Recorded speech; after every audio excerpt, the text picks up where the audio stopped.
Now, an old debate feeding new discussion about the president and his policies. The question of race has simmered on the back burner of the national debate over President Obama's agenda. But former President Jimmy Carter turned up the heat yesterday. An overwhelming portion of the intensely demonstrated animosity toward President Barack Obama is based on the fact that he is a black man, that he's African American. And I think it's bubbled up to the surface because of a belief among many white people, not just in the South but around the country, that African Americans are not qualified to lead this great country. It's an abominable circumstance and grieves me and concerns me very deeply. 8 months into the Obama presidency, there has been no shortage of the animosity President Carter spoke of. No Obamacare! No Obamacare! Much of it seemed to come to a boil during heated town hall meetings about health care reform. Say no to socialism! In some circles, the opposition quickly shifted to race-based critique, much of it found in images shared across the internet or on conservative talk shows. This president, I think, has exposed himself as a guy over and over and over again who has a deep-seated hatred for white people or the white culture. I don't know what it is. 47 radio talk show hosts gathered in Washington yesterday, many of them to oppose the president's policies. We are here to stop that. Roger Hedgecock of Radio America Networks said that does not mean they are opposing the president. I mean, the first reaction I get to any criticism of Barack Obama in the printed word is, well, you're a racist. Well, no, I just disagree with him on health care. That somehow you're a racist if you believe that, or if you oppose the president, you're this or that. I just think that we ought to open up and understand that we do have a democracy. People are entitled to their point of view, and you ought to have a respectful hearing of all points of view. White House officials prefer to stay above the fray. The president does not believe that the criticism comes based on the color of his skin. Gibbs said the president would rather stay focused on policy. We take a closer look now at the issue of race in our political discourse with Democratic pollster Cornell Belcher, who worked for the Obama campaign, Matt Welch, editor-in-chief of the libertarian Reason magazine, John McWhorter, senior fellow at the Manhattan Institute, and Melissa Harris Lacewell, professor of politics and African American studies at Princeton University. Professor Harris Lacewell, let's start with you. How much do you think race is a part of what we are hearing, this anger we've been hearing during the past couple of months especially? Well, certainly no one can quantify the percentage or the amount of criticism and exactly what it's coming from. There's no question that people have principled disagreement with the president. There's also no question that if one has principled disagreement with a person of color, and you choose not to express it simply because that person is black or Latino or Asian, then that is actually more racist than going ahead and expressing your disagreement. But I think it's also clear, and this is what President Carter asked us to think about, that in this particular context of American history, at this moment with the black president, we need to be particularly careful about how we frame and how we talk about our disagreements, because it's clear also that racial animus and bigotry has found its way into the opposition in a way that's quite distracting from the principled positions that the opposition may have. Cornell Belcher, you spent a great deal of time in the last couple of years of your life measuring this for the Obama campaign. Now that you see him actually in office having to act on some of his policies, how much of this is leftover bad feeling about race and how much of it is bad feeling about policy? Well, I think you can't separate ideology from adverse racial attitudes. And I think it's sort of a false conversation where people say, is it racism? Oh, no, it's ideology. We can quantify that the two do share a similar space, where you find that those on the furthest fringe of the right are in fact quantifiably those who hold the higher proportion of racial adverse attitudes. So you're saying there's evidence to support this notion that if you are very angry at the president for policy reasons, that for some small portion or a large portion, as President Carter suggested, that is bound or driven by race? No, I'm not saying it's bound or driven by race, but I think we should understand that racial adverse attitudes as well as far-right sort of conservative thinking share a similar space. Now, I'm not saying they're causal, but they certainly share a similar space where you find those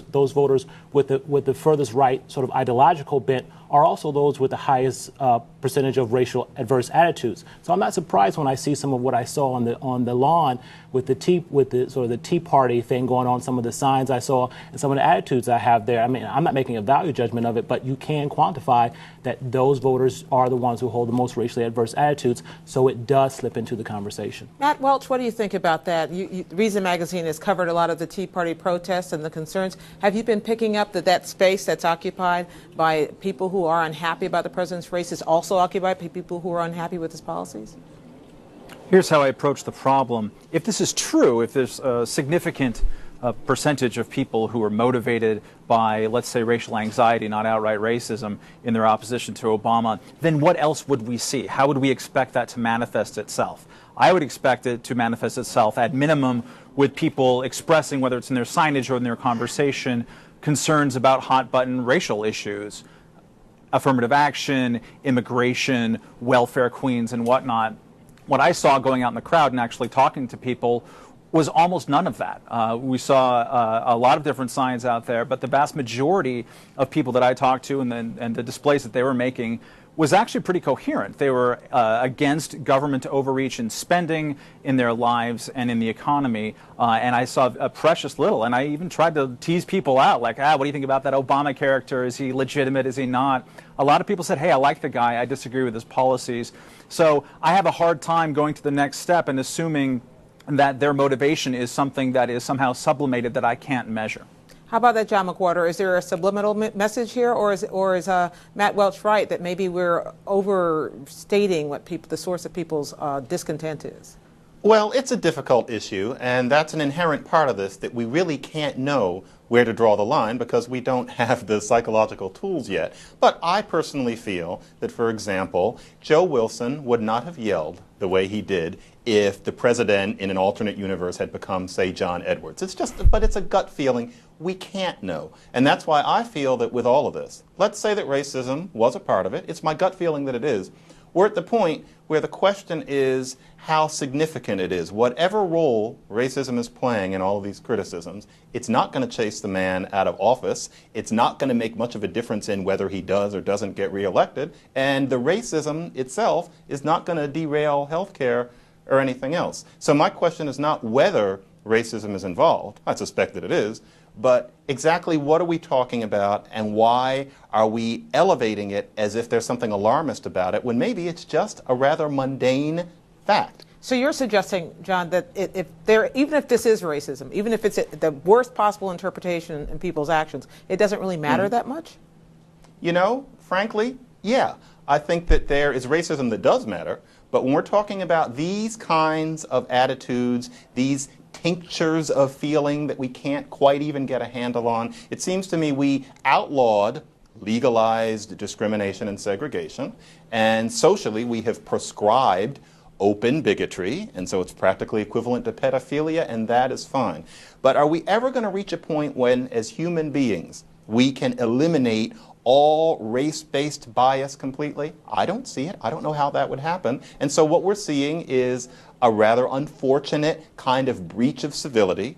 I'm not sure how perfect we can get, and we have so many other things to worry about. Let me ask you this, Cornell, and then I want to ask Melissa Harris this as well, which is, let's flip this a little bit. He mentioned John Edwards. If it had been John Edwards, perhaps Joe Wilson wouldn't have hollered.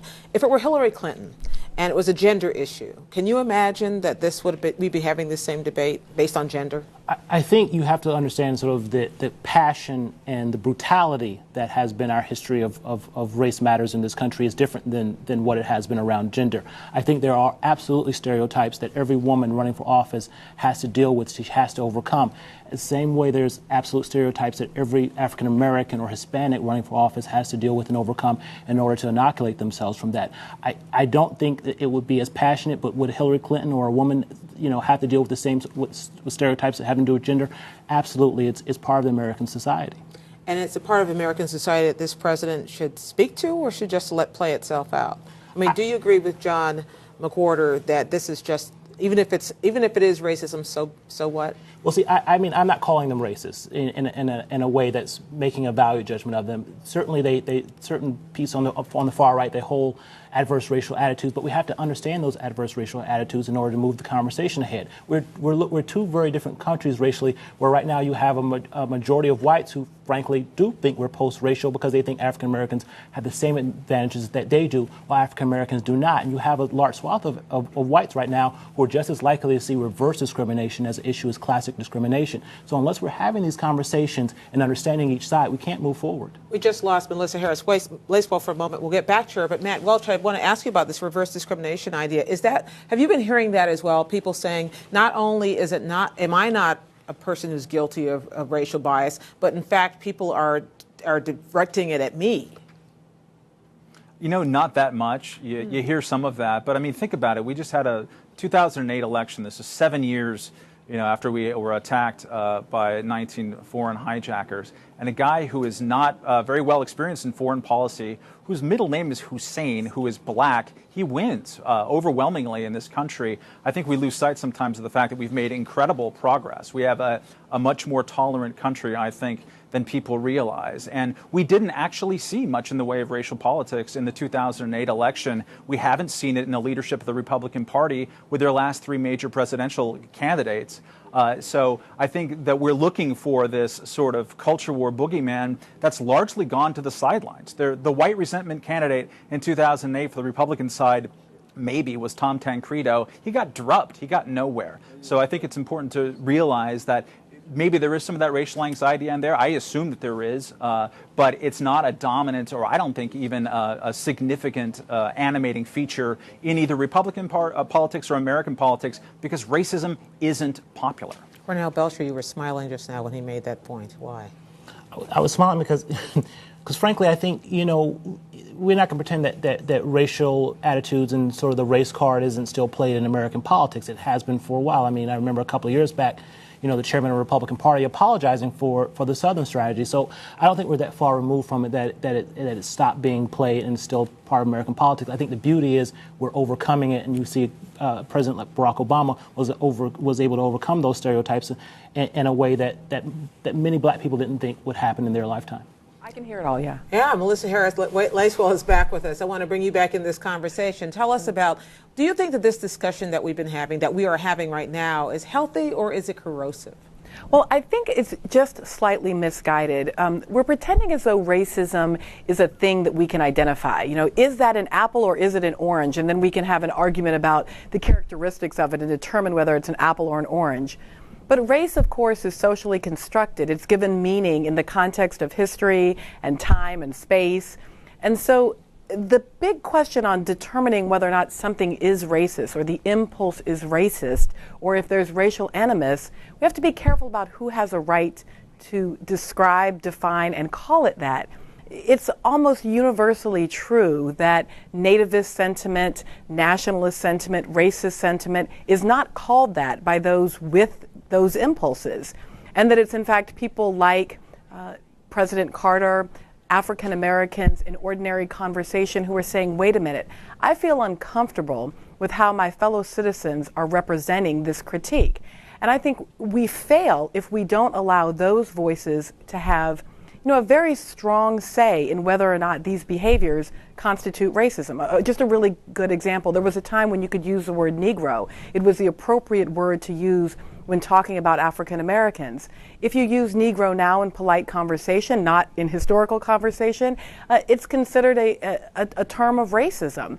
And that gets redefined by black people themselves. So I think we have to listen to racially marginalized people tell us what these expressions mean for them as citizens. John McWhorter, what do you make of that theory that we're hearing? For instance, I'm curious about whether Jimmy Carter having said this counts more than your having said this, if you had said what he said. My audio went out.